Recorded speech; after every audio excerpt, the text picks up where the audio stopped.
고맙습니다.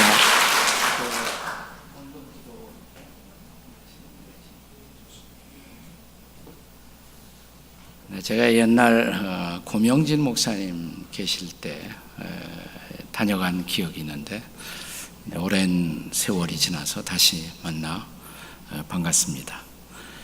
그동안 현저하게 변한 것이 있다면, 아까 저는 박수 칠 때 보고 놀랐는데 여기가 북조선 비슷하구나.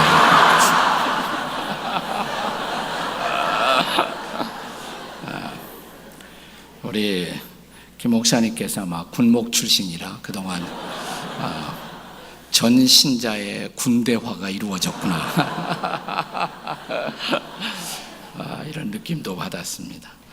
여러분이 드리시는 헌금을 위해 기도하고 말씀 나누겠습니다. 하나님 감사합니다. 교회가 55년 세월을 지나며 또 이곳에 복음을 전하는 아름다운 교회가 세워진 것, 또 여기서 은혜 받고 내 인생 새로워진 것 감사하여 드려진 각종 이 헌금 감사의 예물을 받으시고, 이 예물을 드린 한 분 한 분의 가정과 자녀와 삶을 복되게 하시며, 또 이 귀한 오산교회를 통해서 하나님께 받을 은혜 더 크게 더 아름답게 예비되게 도와 주시옵소서. 오산을 복음화하고 민족의 희망이 되는 교회로 이 오산교회를 존귀하게 사용해 주셨사오니 앞으로 남은 세월 더 아름답게 더 존귀하게 사용해 주시옵소서. 예수님의 이름으로 기도드립니다. 아멘.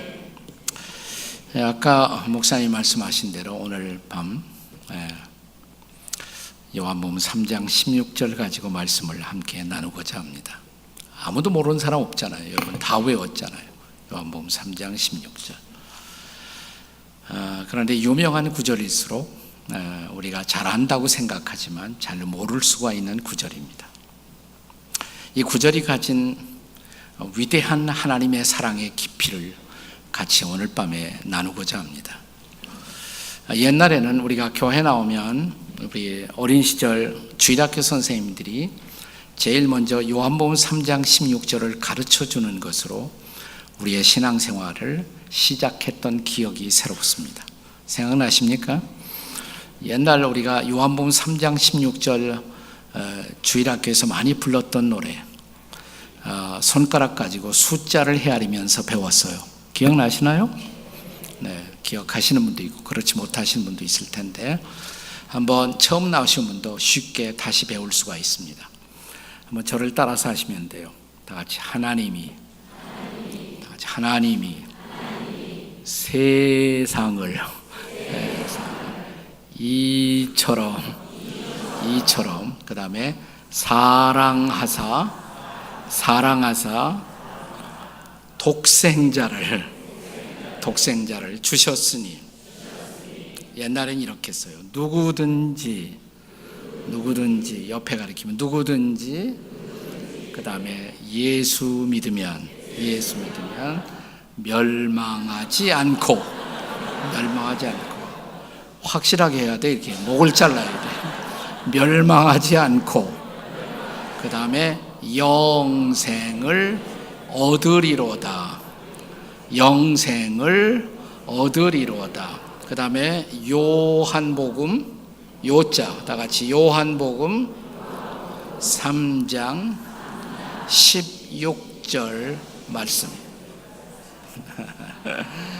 네, 옛날식으로 한번 불러봐요. 옛날식으로 부르겠습니다. 하나님이, 생각나죠? 시작. 하나님이 세상을 이처럼 사랑하사 독생자를 주셨으니 누구든지 예수 믿으면 멸망하지 않고 영생을 얻으리로다.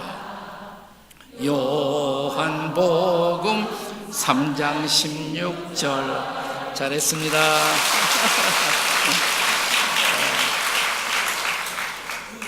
우리 집 아이들하고 같이 종종 불러도 재밌겠죠? 그죠? 네. 저는 이 세상에서 제일 좋아하는 음식이 햄버거입니다. 햄버거. 네. 근데 우리 마누라가 못 먹게 해요.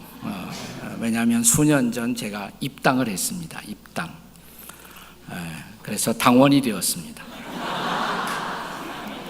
당원은 당뇨 회원이다 이 말이에요. 근데 이게 입당을 시켜주고 출당을 안 시켜줘요. 출당. 네. 그래서 당원으로 계속 머물러 있는데 우리 마누라가 못 먹게 해요. 햄버거를. 그래서 마누라만 없으면 저는 그 기회를 놓치지 않고 햄버거를 찾아다닙니다.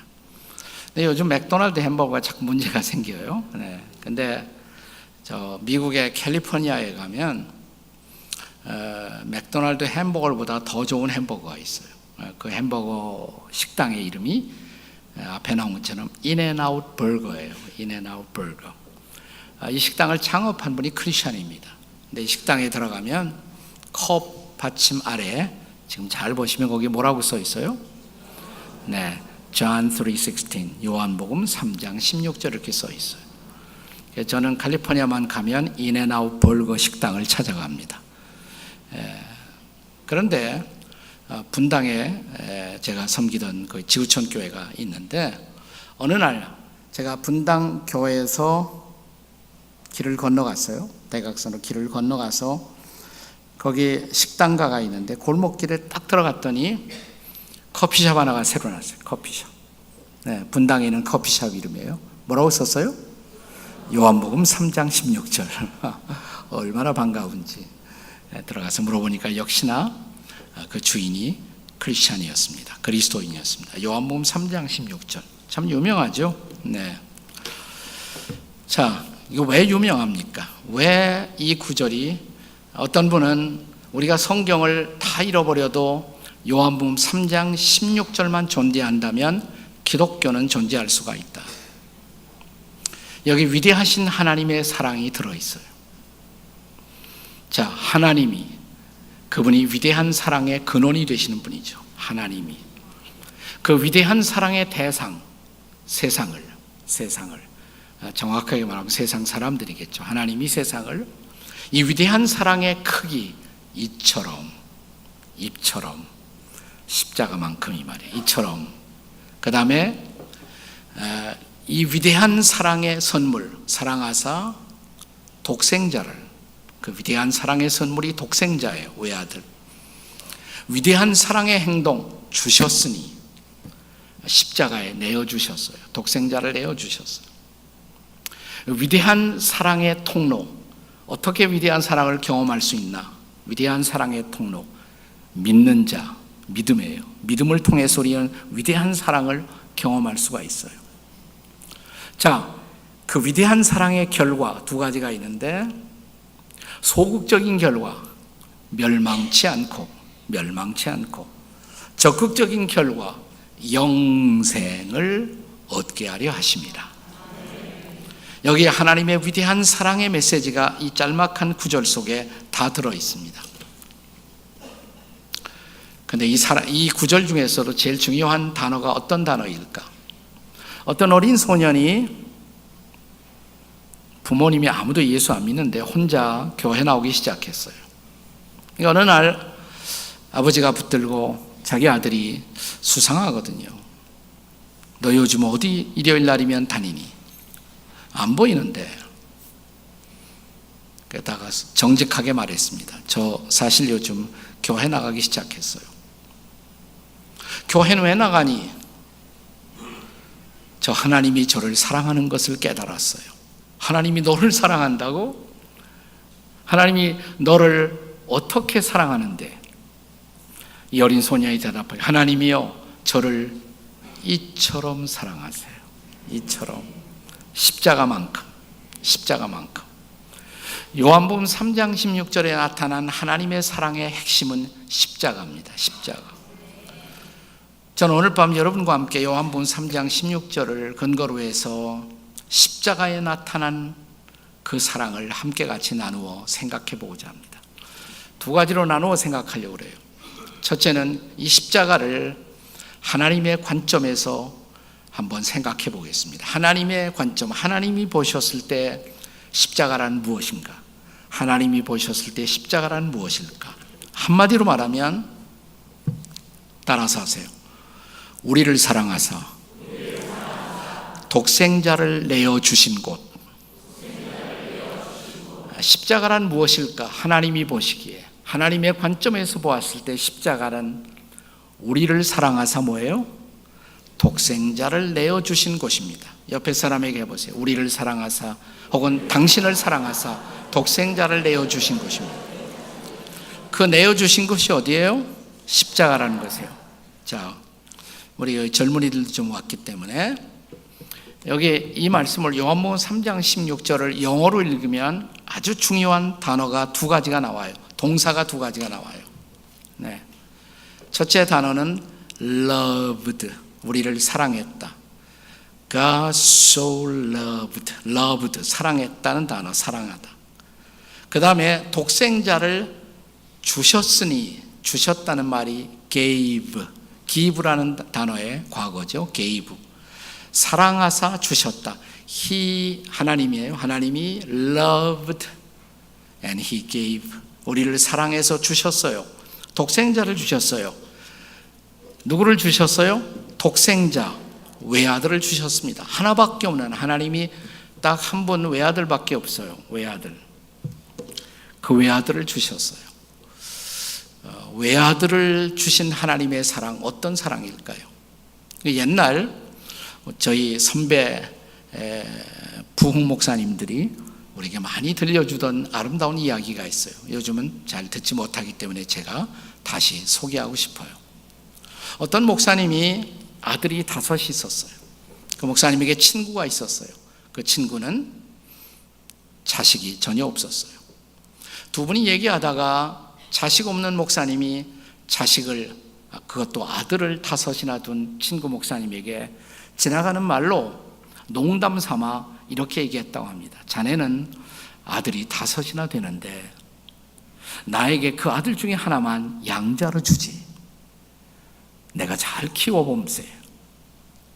친구 목사님의 부탁이고 서로 믿을 만한 사이였기 때문에 이 목사님이 갑자기 자기가 의도하지 않은 대답을 했어요. 뭐냐면, 자네라면 못 줄 것도 없지. 자네라면 하나쯤 양자로 줄 수 있지. 그러나 그러면 자네 잘 생각해서 나에게 결과를 이야기해 주게. 자, 집에 왔어요. 집에 와서 밤에 보니까 자기 5 아들이 쭉 누워 있습니다. 옛날 우리 어려웠던 시절엔 한 방에서 온 식구가 다 잤잖아요. 네, 여기 나이 많으신 분들은 그 시절을 아직도 생생하게 기억할 거예요. 자, 누워있는 5 아들을 쭉 보면서 이 중에 어떤 놈을 내 친구에게 양자로 보낼까? 첫째 아들, 장남, 상속자잖아요. 장남, 안 되지. 둘째 아들, 이 둘째 아들은 얼마나 머리가 좋은지 몰라. 샤프하고 공부하면 항상 1등하고 2등하고. 이 둘째는 도저히 안 되겠어요. 셋째, 마치 손가락처럼 키가 제일 커. 미남이야. 아주 핸섬하고. 셋째는 도무지 안 되겠어요. 넷째, 이 넷째는 늘 비리비리하고 병 앓고 이 불쌍한 자식. 이 불쌍한 자식을 양자로 줄 수는 없잖아요. 자, 하나밖에 안 남았어요. 막내, 이 귀여운 놈. 5 중에 하나도 줄 수가 없단 말이죠. 5 중에 하나도 줄 수가 없어요. 그날 밤 이 목사님은 하나님의 사랑을 다시 깨달았어요. 하나님이 세상을 이처럼 사랑하사, 세상에 있는 사람들을, 세상에 있는 나를 이처럼 사랑하사, 나를 위해, 나의 구원을 위해서, 나의 새로운 인생을 위해서 그분은 독생자 하나밖에 없는 외아들을 주셨다고. 외아들을 주신 사랑. 여기 독생자, 외아들이라는 말이 본래 이 신약 성경은 히라보로 기록되어 있는데, 히라보 단어로 독생자라는 단어가 매우 독특한 단어입니다. 모노게네스라는 단어입니다. 모노게네스. 여러분, 어려운 단어 같지만 모노란 단어를 생각해 보면 요즘 많이 써요. 모노라는 말은 하나밖에 없다. only 하나밖에 없는 모노. 그 다음에 게네스라는 단어가 잘 모르는 것 같지만 게네스에서 끝에 있는 S자를 띄면 진이 돼요. 진. 여기 많이 듣잖아요. 진. 네? 자, 우리 몸에 있는 진 혹은 DNA라고 말하잖아요. 우리 속에 있는 DNA. 독특한 나를 나된 인자로 결정하는 중요한 요소가 바로 DNA, 진이라고 말하잖아요. 그런데 하나밖에 없는 유일한 진, DNA, 독생자를 주셨다는 말은 그냥 아들 하나밖에 없는데 그 아들 하나를 주셨다는 그 정도가 아니라 이 독생자라는 말 속에는 하나님의 DNA, 하나님의 생명, 하나님의 본질, 하나님의 속성, 하나님의 모든 것이 다 들어있어요. 그러니까 독생자를 주셨다는 말은 하나님의 모든 것을 다 주셨다는 말이에요. 어떤 부부가 부부싸움이 났습니다. 서로 부부싸움이 났어요. 근데 어느 날 부인이 남편에게 이런 선언을 했습니다. 그만 살아요, 여보. 나는 당신하고 더 이상 살 수가 없어요. 헤어집시다. 그때 남편이 이렇게 말했다고 합니다. 아니 왜? 나는 당신 기쁘게 하기 위해서 모든 일을 다 했는데, 나는 당신을 위해서 모든 것을 주었는데, 모든 것을 주었다고요? 그럼 안 준 게 뭐가 있나? 당신도 생각해 보라고. 좋은 집, 최고의 자동차, 그리고 당신 힘들지 말라고 집안에 도우미 다 줬잖아. 그럴 때 아내가 옆에서 이런 말을 했다고 그래요. 그래요, 좋은 집도 주고요, 좋은 자동차도 주고요, 돈도 많이 주고요. 그런데 딱 하나 주지 않은 것이 있어요. 뭔데? 당신 자신을 나에게 주지 않았어요. 당신을 빼놓고 모든 것을 주었어요. 내가 원했던 것은 당신이에요. 당신. 근데 당신은 당신을 나에게 주시지 않았어요. 하나님이 세상을 이처럼 사랑하사 독생자를 주셨으니, 독생자를 주었다는 말은 하나님 자신을 주었다 이 말이에요. 하나님 자신을 내어주신 것이나 마찬가지. 왜 내어주셨을까요? 아니, 그 독생자는 이 땅에 오시면서, 하나님의 독생자 이름이 예수 그리스도예요. 그분은 이 땅에 오시면서 아버지로부터, 아버지 하나님으로부터 보냄받아 그가 이 땅에 오신 이유를 그분은 이렇게 말합니다. 마가복음 10장 45절에 보시면 인자가 온 것은, 이게 조금 나중이고요, 인자가 오는 것은 그 다음 구절, 로마서 말고 그 다음 구절이 순서가 틀렸는데 마가복음 10장 45절이에요. 네, 그렇죠. 한번 다 같이 읽어봐요. 시작. 인자가 온 것은 섬김을 받으려 함이 아니라 도리어 섬기려 하고 자기 목숨을 많은 사람들의 대속물로 주려 합니다. 인자는 사람의 아들, 예수님의 별명이 사람의 아들이에요.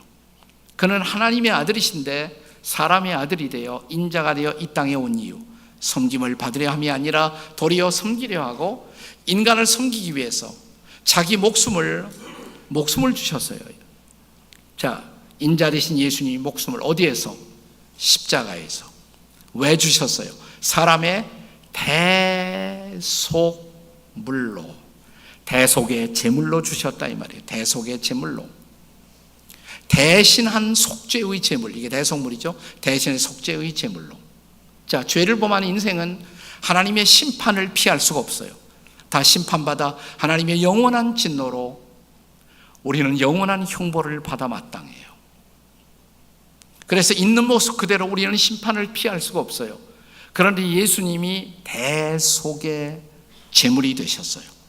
자, 그렇게 예수님이 오셔서 십자가에 죽으시고 그 십자가에서 부활하신 이유를 설명하는 또 하나 중요한 구절, 조금 아까 보여주었던 로마서 4장 25절 한번 다 같이 읽어봐요. 시작.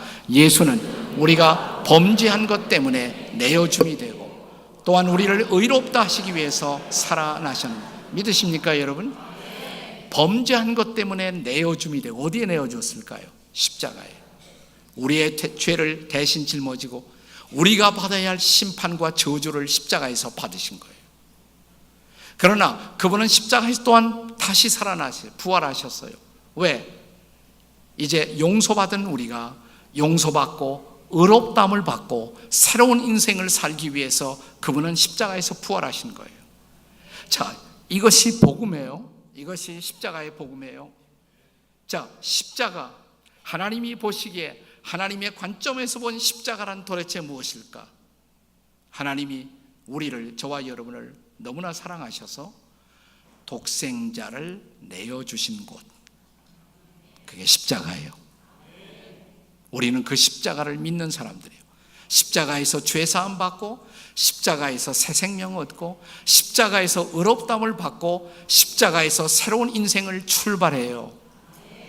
저는 십자가의 정의에 관해서 제가 좋아하는 정의가 있어요. 십자가는 뭘까? 우리의 과거를 파묻고 새로운 미래를 향해서 벌떡 일어서는 곳. 우리의 과거는 없애기 힘들어요. 그러나 그 과거를 파묻고 우리의 죄를 사함받고 용서받고 새롭게 미래를 향해서 출발하는 것. 나는 여러분이 십자가에서 우리를 위해 죽으시고 부활하신 예수 그리스도를 만나시기를 바랍니다. 예수님과 함께 새로운 미래로 떠나시기 바랍니다. 십자가란 무엇인가? 하나님이 우리를 사랑하사 독생자를 내어주신 곳. 자, 그럼 오늘 밤 우리는 십자가를 이제는 하나님의 관점이 아닌 우리의 관점으로 십자가를 바라보겠습니다. 사람의 관점에서 본 십자가란 뭘까? 하나님의 관점에서는 하나님이 우리를 사랑하사 독생자를 내어주신 것이지만 우리의 관점, 사람의 관점으로 보았을 때 십자가란 무엇일까? 따라서 하세요. 우리가 예수 믿고 영생을 누리게 된 곳. 우리가 예수 믿고 영생을 얻은 곳, 영원한 생명을 얻은 곳. 우리가 예수를 만나 예수를 믿고 영생을 얻게 된 곳, 그것이 바로 십자가예요. 자, 저는 아까 하나님의 관점에서 본 십자가를 정의하면서 영어의 두 가지 중요한 단어, 사랑하사 주셨으니, 우리를 사랑하사 독생자를 주셨다. 근데 우리의 관점에서 볼 때, 사람의 관점에서 볼 때 여기 중요한 단어가 또 두 가지가 나와요. 자, 이는 저를 믿는 자마다, 믿는다는 단어가 나와요. 믿는 자마다 영생을 얻고, 멸망치 않고, 그건 소극적인 단어고, 영생을 얻고, 믿는 자마다 영생을 얻고, 영어로는 believe, 그 다음에 have eternal life, 영생을 얻고, 믿어서 영생을 얻고. 자, 십자가를 사람의 관점에서, 우리의 관점에서 보았을 때 십자가란 무엇인가? 그것은 우리가 예수 믿고 십자가에서 우리를 위해 죽으시고 부활하신 그 예수 그리스도를 믿고 그 다음에 영생을 얻은 곳, 그게 바로 십자가예요. 믿으십니까? 따라서 하세요. 우리가 예수 믿고 영생 얻은 곳. 십자가란 무엇입니까? 자, 사람의 관점에서 볼 때 십자가란, 옆에 사람에게 정답을 얘기해 보세요. 시작. 우리가 예수 믿고 영생을 얻은 곳이에요. 자, 하나님이 보시기에 십자가는 뭐였어요? 우리를 사랑하사 독생자를 내어주신 곳. 자, 우리의 관점에서 볼 때 십자가는 뭐예요? 우리가 예수 믿고 영생을 얻은 곳. 자, 우리가 예수 믿고 그 다음에 영생을 얻은 곳. 영생이라는 단어를 좀 이해할 필요가 있어요. 영생. 우리가 영생이다 그러면 우리는 얼른 생각하기를 영원히 죽지 않고. 근데 죽잖아요. 크리스찬도 죽잖아요. 예수 믿는 크리스찬도 죽는데 어째서 영생을 얻었다 이 말을 할까? 영생을 얻고.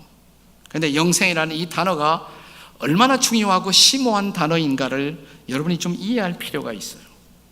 자, 본래 영원한 생명 할 때 이 생명의 단어가 본래 히라보에, 우리가 가지고 있는 이 성경에 나타난 본래의 성경, 거기에 무슨 단어로 기록되어 있냐면 조에라는 단어로 되어 있어요. 조에. 기억해 두면 참 좋아요. 따라서 한번 해주세요. 조에. 근데 이 단어를 제가 지금부터 설명하려는 중요한 이유가 있어요. 자, 우리는 생명 그러면 얼른 생각하기를 생명, 우리가 가지고 있는 생명, 육체적 생명, physical life. 자, 육체적 생명이 있기 때문에 우리가 호흡하고 살아있어요. 근데 어느 날 그 육체적 생명이 죽어요. 그렇죠? 육체적 생명은 끝날 날이 와요.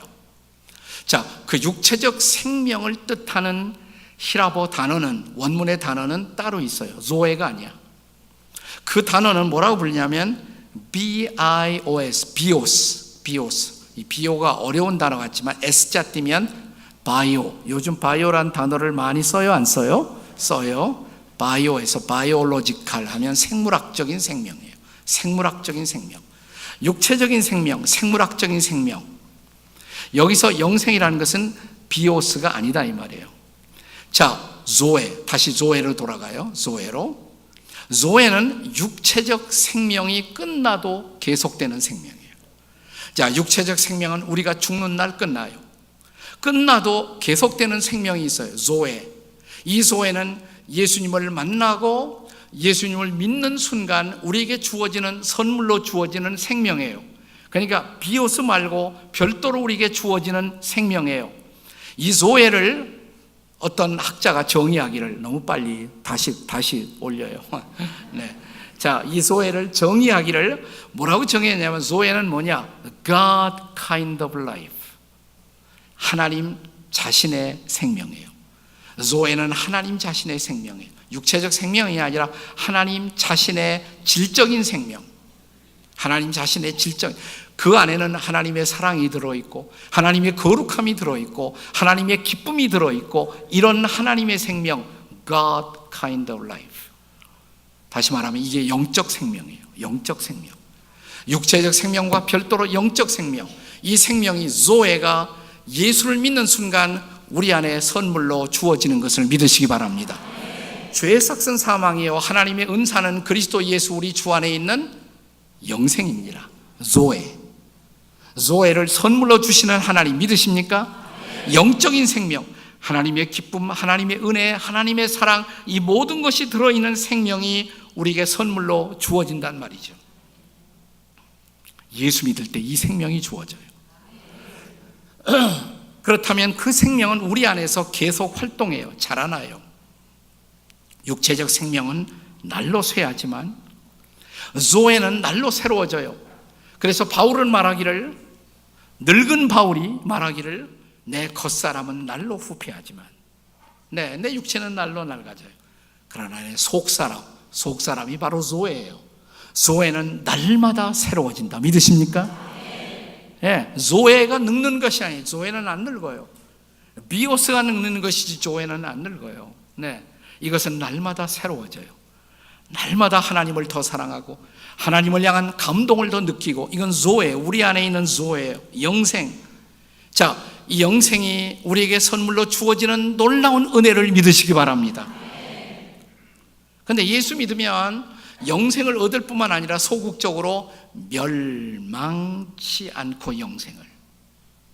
그럼 조에를 얻지 못하면, 영생을 얻지 못하면, 영적인 생명을 얻지 못하면, 하나님이 주시는 생명을 얻지 못하면 우리는 우리의 비오스, 육체적 생명이 끝날 때 끝나고 거기서 끝나는 것이 아니라 우리의 죄를 심판받아 멸망해야 돼. 멸망치 않고, 반대로 말하면 멸망하고, 조에를 받지 못하면, 선물로 얻지 못하면 멸망하고. 자, 멸망한다 무슨 뜻입니까? 아주 쉽게 얘기할까요? 멸망한다는 성경의 표현을 다른 말로 말하면 지옥에 가십니다.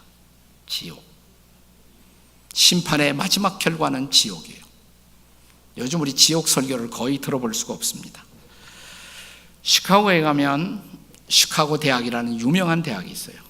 미국의 10대 대학 안에 언제나 들어가는 유명한 대학입니다. 이 대학의 종교학 교수로 지금 아직도 살아계세요. 이분이 90대인데 아직도 살아계세요. 말티 교수라는 분이 있어요. 말티 교수. 자, 이분이 마지막 말년에 썼던 책 가운데서 매우 중요한 말을 남겼습니다. 자, 내가 지나간 거의 90년 이상 100년 동안에 우리가 살고 있는 이 사회, 미국 사회, 그리고 전 세계에 많은 변화가 일어났다. 근데 그 중에서 내가 볼 때 가장 비극적인 변화, 그 변화 중에 하나는 사람들이 더 이상 지옥을 믿지 않는다는 것이다. 지옥을 믿지 않는다는 것이다. 그런데 100년 전에는 달랐다 이 말이에요. 100년 전에. 100년 전에 사람들은 하나님의 심판을 믿었고 지옥을 믿었어요. 그때 미국은, 그리고 온 세상은 훨씬 더 깨끗했다. 자, 미국이, 그리고 온 세상이 도덕을 잃어버리고 도덕성을 잃어버리고 방황하는 이유, 왜 그럴까? 사람들이 지옥을 마음속에서 지웠기 때문이다. 나 그럼에도 불구하고 지옥은 분명히 존재한다. 하나님의 심판이 존재하는 것처럼 지옥도 존재한다. 영생을 얻지 못하면 결국 이 사람의 궁극적인 운명은 지옥입니다. 지옥. 제가 여러 해 전에 일본에 갔어요. 일본 목사님들 초청으로 일본에 갔습니다. 일본 목사님들이 여러 가지 이제 프로그램을 갖고, 오전엔 제가 성경 강의하고, 마지막 폐회에 설교하고, 나머지는 자신들이 이렇게 그룹으로 모여서 디스커션을 많이 했어요. 근데 그때 일본 목사님들의 토론의 주제 가운데 하나가 뭐냐면, 한국 교회는 그래도 전도 열심히 하는데 왜 일본 교회는, 그리고 일본 교인들은 전도하지 않을까? 그걸 그룹 모여서 토의하는 거예요. 그리고 마지막 날 그룹으로 나와서 발표해요. 그리고 마지막에 제가 폐회에 설교하고 왔습니다. 그런데 마지막 발표할 때 보니까 제가 예상한 그대로, 제가 예상했어요. 그렇게 나올 줄. 왜 일본 교인들은 전도하지 않느냐? 제일 많이 나온 대답이 뭐냐면, 일본 사람들은 너무나 지나치게 남을 배려하기 때문에.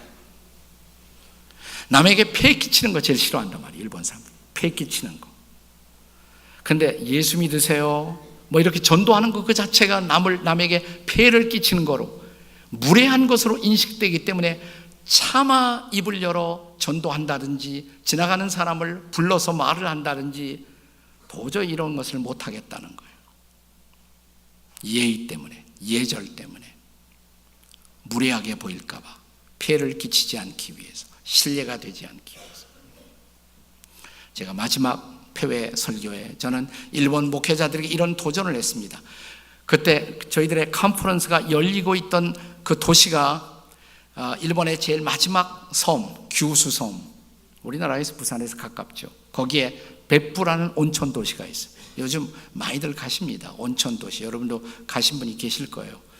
여기 가면 유황 온천이 온 도시에서 막 펄펄펄펄 끓어올라요. 길거리에 지나다가 달걀을 옆에 이렇게 집어넣으면, 옆에다 이렇게 바위에 갖다 놓으면 그냥 익어버리는 데가 많아요. 그렇게 유황 온천이 많아요. 근데 온천의 이름들이 대부분이 다 지옥이에요. 해지옥, 산지옥, 바다지옥, 아기지옥, 노인지옥, 하여튼 별별 지옥들이 다 있어. 제가 일본 목회자들에게 이런 도전을 했습니다.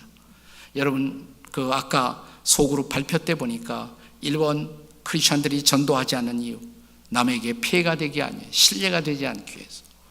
근데 제가 한번 여러분에게 이런 이야기를 한번 예화로 드릴 테니까 생각해 보십시오. 제가 이 도시에 와 보니까 온천 도시이고, 이 온천의 이름들이 대부분 지옥입니다. 자, 여기 술 취한 사람 하나가, 술 취한 사람이 술에 취해서 뭣도 모르고 펄펄 끓어오르는 유황 온천을 향해서 지금 걸어가고 있다고 가정을 하십시다. 여러분들은 일본식으로 그에게 피해를 끼치지 않기 위해서, 신뢰가 되지 않기 위해서 저 펄펄 끓는 유황불 속으로 들어가도록 그대로 두고 보시겠습니까? 그것이 일본의 예입니까? 여러분이 생각하는 그런 아름다운 예절입니까? 아니면 조금 신뢰가 돼도, 아니면 조금 본인에게 부담이 되어도 이 술 취한 사람 앞을 가로막고, 안 돼요! 돌아서십시오. 가면 죽어요! 기독교의 메시지는 그것입니다. 회개하라! 돌이키십시오. 방향을 돌이키십시오. 정지, 그대로 가시면, 예수 안 믿고 지금처럼 살면 심판이에요. 지옥이에요. 돌아서시면, 예수 믿으시면 영생입니다. 새로운 생명을 얻습니다. 새로운 인생이 시작됩니다. 이 복음을 여러분 다시 전하지 않겠습니까? 저는 예수 믿고 영생을 얻었다는 사실이 우리의 삶을 얼마나 당당하게 만드는가, 그것을 최근에 저에게 깊이 일깨운 자매 한 분을 소개하고 싶어요. 저희 교회 자매입니다.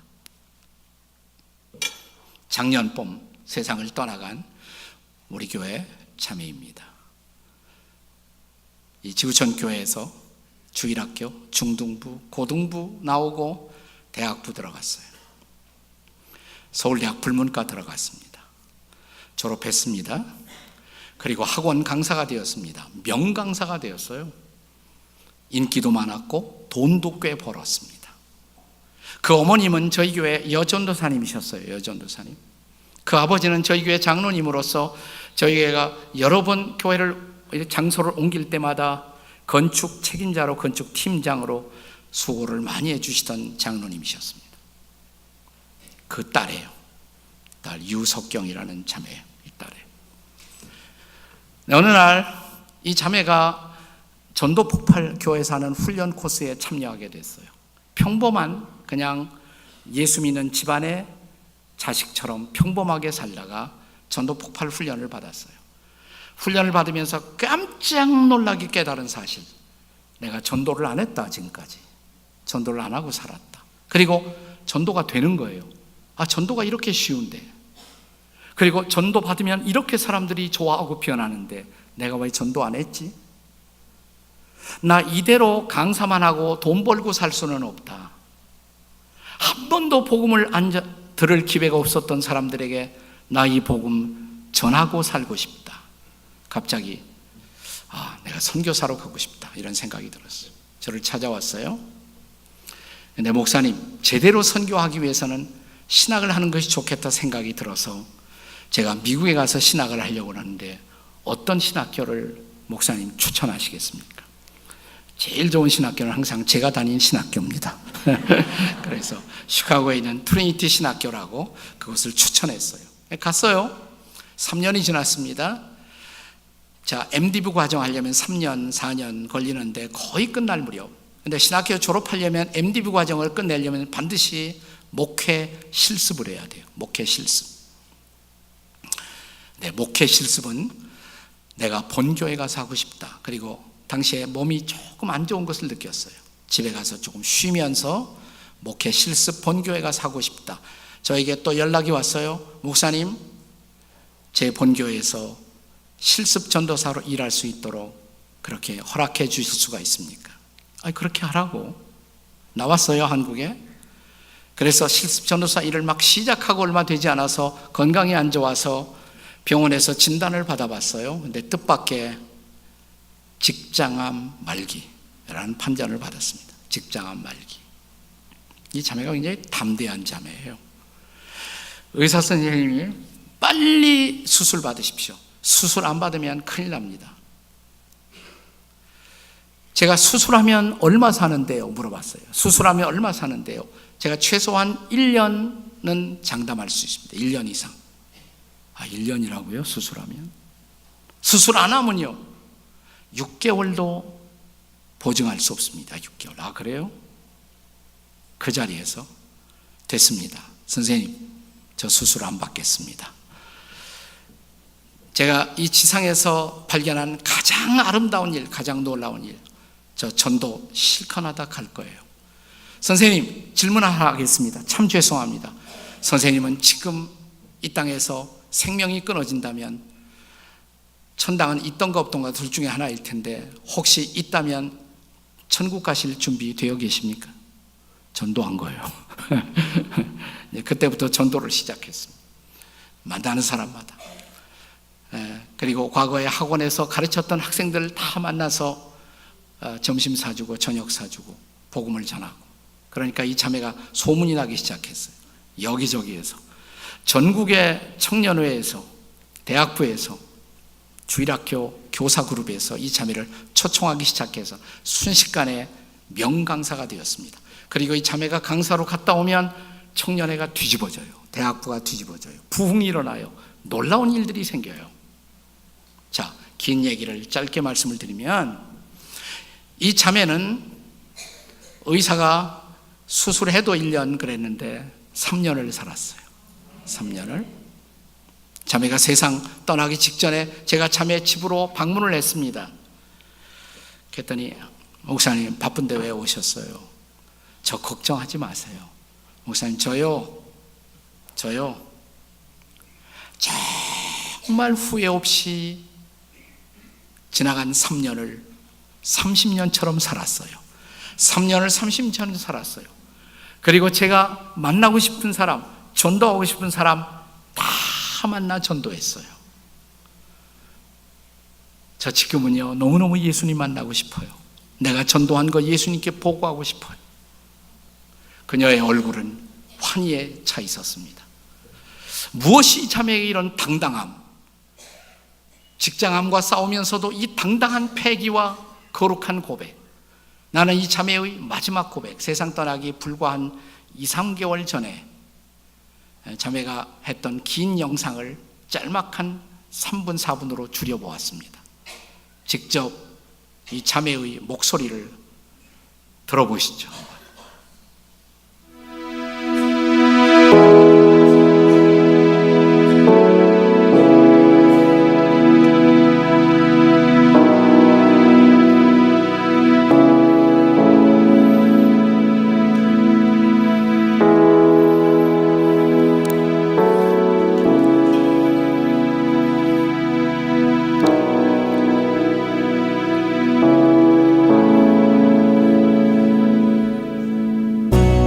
많은 분들이 하나님을 원망하냐고 했지만 저는 단 한 번도 하나님을 원망하지 않았습니다. 많은 사람들이 왜 도대체 너에게 이런 일이 일어났느냐 물어봤지만 저는 단 한 번도 하나님께 왜? 라는 질문을 하지 않았습니다. 그 이유는 저는 하나님을 이해하는 것이 아니라 신뢰하기 때문입니다. 나를 나보다 더 잘 아시고 나의 필요를 더 잘 아시고 또 나에게 가장 좋은 것을 주신다는 것을 확신합니다.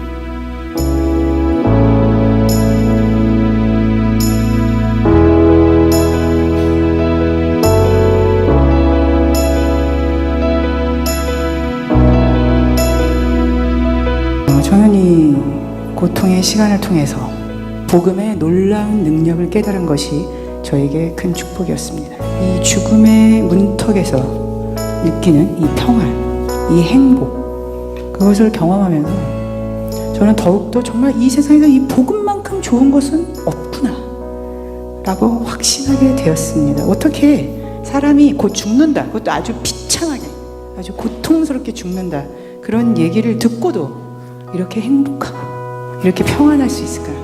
제 자신을 보면서 저는 이 복음의 능력에 대해서 감탄하게 되었습니다. 저는 죽음에 대한 두려움이 전혀 없습니다. 죽게 되었지만 육신의 고통이 있지만 이제 죽어서 나를 위해 죽어주신 예수님을 드디어 만나고 또 그분과 함께 살게 될 것이라는 기대와 흥분이 있습니다. 힘들어도 예수 그리스도 때문에 기쁘고 힘들어도 예수 그리스도 때문에 행복하고 힘들어도 예수 그리스도 때문에 감사합니다. 이것이 어떻게 가능한가요? 복음 때문입니다.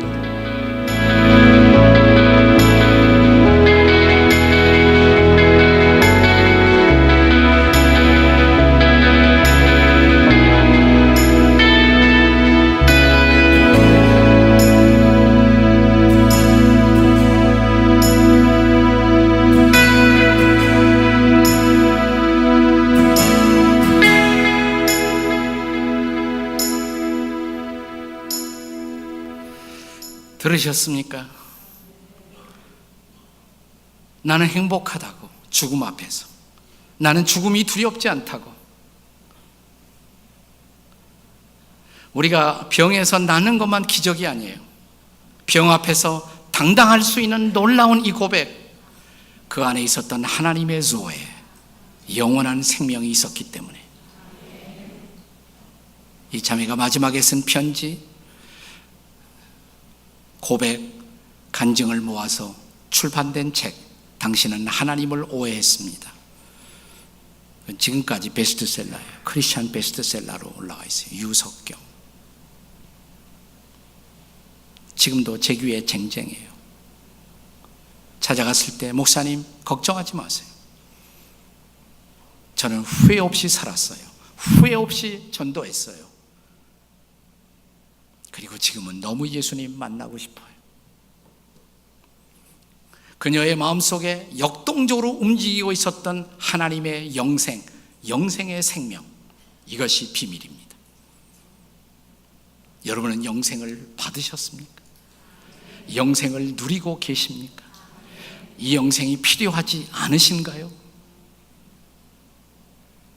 기도하시겠습니다. 같이 머리 숙여 기도하시겠습니다.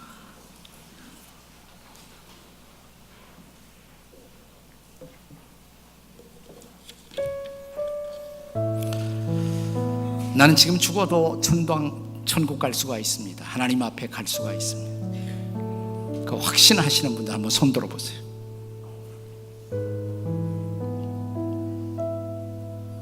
내리세요. 손 들 수 없었던 분들 괜찮아요. 손 들 수 없었던 괜찮습니다. 당신에게 영생이 필요합니다. 당신에게 예수님이 필요합니다. 목사님, 저도 예수 믿고 그 스크린에 간증했던 그 자매처럼 나도 죽음을 넘어선 담대함, 당당함, 그 기쁨, 나는 행복하다고, 나는 기쁘다고, 나는 아무것도 부럽지 않다고, 나도 이렇게 예수 믿고 영생을 얻고 누리고 싶습니다. 목사님, 저를 위해 한번 기도해 주세요. 그런 분 계시면 오른손을 번쩍 올려보세요. 오른손을. 네, 괜찮아요. 제가 기도해 드리려고 그래요. 번쩍, 번쩍. 예, 감사합니다. 번쩍. 예. 가슴에 손을 얹으세요. 가슴에. 그리고 제가 기도할 때 제 기도가 여러분의 마음속의 생각과 같다면 저를 따라 기도해 주세요.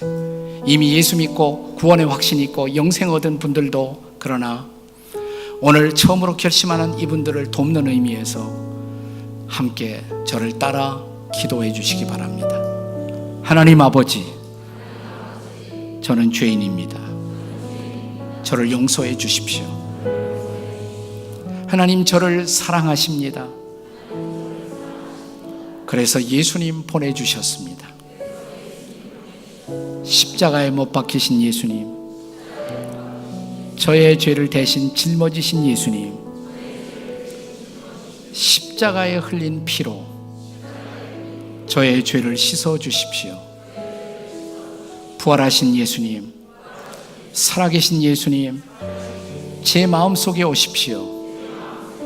저의 구주와 주님이 되어 주십시오. 주 예수님, 당신만을 나의 구주와 주님으로 믿습니다. 제 마음에 영접합니다. 예수님을 모시고 살겠습니다. 저의 평생을 인도해 주십시오. 제가 기도합니다. 하나님 아버지, 오늘 이 귀한 결단의 기도와 함께 예수님을 마음에 초청한 모든 분들을 축복해 주시옵소서. 귀에는 아무 소리 들리지 아니해도, 눈에는 아무것이 보이지 아니해도 기도를 들으시는 신실하신 주님, 오늘 저들이 정말 예수님을 마음속에 초청했다면 예수님께서 영으로 저들의 마음속에 들어오신 것을 믿을 수 있도록 도와주시옵소서.